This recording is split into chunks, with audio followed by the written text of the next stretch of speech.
Hi friends, Madrasi स्वाद में आपका स्वागत है। आज हम बना रहे हैं डॉल केक। हम हर स्टेप को डिटेल में देखेंगे, इसलिए मैंने हर एक स्टेप का वीडियो अलग से डाला है। नीचे डिस्क्रिप्शन में दिए गए लिंक्स को चेक करना ना भूलें। पिछले वीडियोस में हमने केक का साइज डिसाइड करके 2 वनीला स्पंज केक्स बनाए और फिर केक्स के ठंडे होने तक हमने बनाया शुगर सिरप और बटर क्रीम। आइए अब केक को असेंबल कर लेते हैं। केक के नीचे चिपके पार्चमेंट पेपर को निकाल दें और 7 इंच के केक को टर्न टेबल के बीच में रख लें। एक बड़े सेरेटेड नाइफ की सहायता से ऊपर के लेयर को काट लें। जहां से केक का डोम शुरू हो रहा है वहां से काटना शुरू करें। काटते समय टेबल को धीरे से घुमाते रहें। अब लें 6 इंच का केक। इसी तरह से ऊपर के लेयर को काट लें।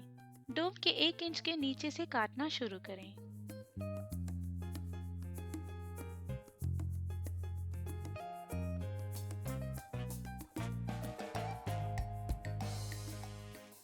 हम केक को 2 लेयर्स में काटेंगे। अंदर की तरफ काटते हुए आगे पीछे का मोशन यूज करें। चाकू को धीरे से केक की दूसरी तरफ आने तक चला लें। कटे हुए केक लेयर को धीरे से उठा के अलग रख लें। अब नीचे के लेयर को ट्रिम कर लें। एक ही साइज के लेयर्स के लिए चाकू को एक लेवल में ही रख के काटें। टर्न टेबल को साफ करके इसके ऊपर केक बोर्ड रख लें और 7 इंच के केक को बीच में रख दें। यूजुअली केक्स के हर लेयर पे शुगर सिरप डालते हैं, पर ये केक सॉफ्ट होने के कारण मैंने इस लेयर को स्किप किया है। आप चाहे तो इस लेयर पे भी शुगर सिरप ऐड कर लें। अब इसके ऊपर थोड़ा बटर क्रीम डाल लें।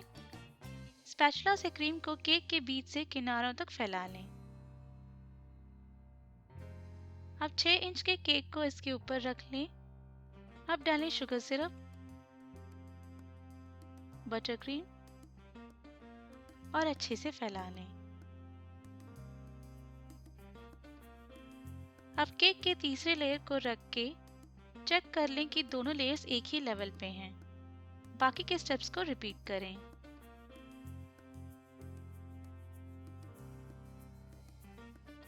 अब डोम वाले लेयर को रख के धीरे से दबा लें। कार्व करना शुरू कर दें। अनफॉर्चुनेटली कार्विंग स्टेप्स का वीडियो डिलीट हो गया है, पर हम देखेंगे कि मैंने कौन से स्टेप्स फॉलो किए। केक्स के दोनों साइड्स को इस शेप में कार्व कर लें। केक को घुमा के फिर से दोनों साइड्स को कार्व कर लें। अब केक को क्रम कोट कर लेते हैं।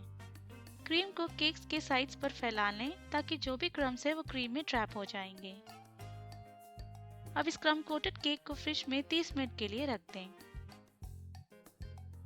अब आखिरी लेवल के आइसिंग के लिए फिर से थोड़ा क्रीम डाल लें और अच्छे से फैला लें। इसी तरह से केक साइड्स को भी अच्छे से फ्रॉस्ट कर लें और फिर से फ्रिज में 15 मिनट के लिए रख दें। आने वाले वीडियो में हम फॉन्डेंट फ्लावर्स और बाकी के डेकोरेशंस बनाएंगे।